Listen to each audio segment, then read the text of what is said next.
What drives a human to kill? Is it rage, revenge, or something much darker?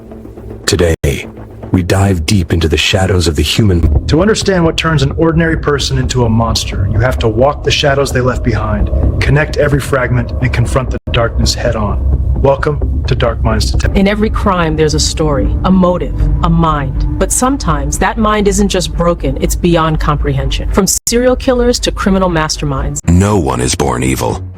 Studies show that childhood trauma, neglect, and abuse play massive roles in shaping a criminal's psychology.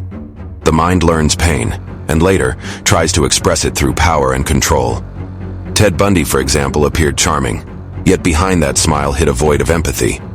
His childhood rejection and emotional detachment became the roots of his darkness. Neuroscientists have found that criminals with psychopathy often show less activity in the amygdala, the part of the brain that controls empathy and fear.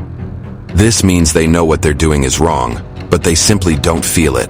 Imagine a life where emotion is turned off like a switch.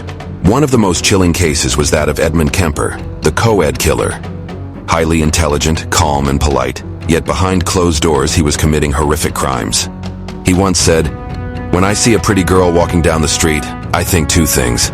One part of me wants to take her out and talk to her. The other part wonders what her head would look like on a stick." That's how his mind worked, a terrifying balance between intellect and insanity. Can the dark mind ever be healed? Some psychologists believe that early therapy, empathy training, and moral education can redirect destructive tendencies. But once the pattern of control and manipulation is hardwired, it's almost impossible to reverse. The truth is, not every monster can be unmade. In the end, studying these dark minds doesn't just reveal the evil in others. It helps us understand the thin line between normality and madness within ourselves. The scariest truth is, under the right circumstances, any of us could cross it.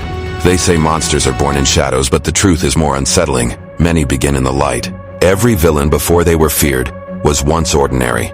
Sipping morning coffee, laughing with friends, holding dreams that looked a lot like yours and mine. Yet somewhere between choice and circumstance, a fracture appears. A lie told once becomes easier the next time. A small cruelty feels justified. A boundary shifts just an inch, and then another. That's how darkness creeps in. Not as a roar, but as a whisper that says, "Just this once."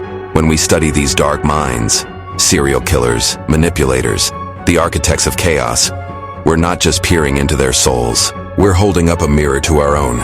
Because understanding them means acknowledging something that chills us.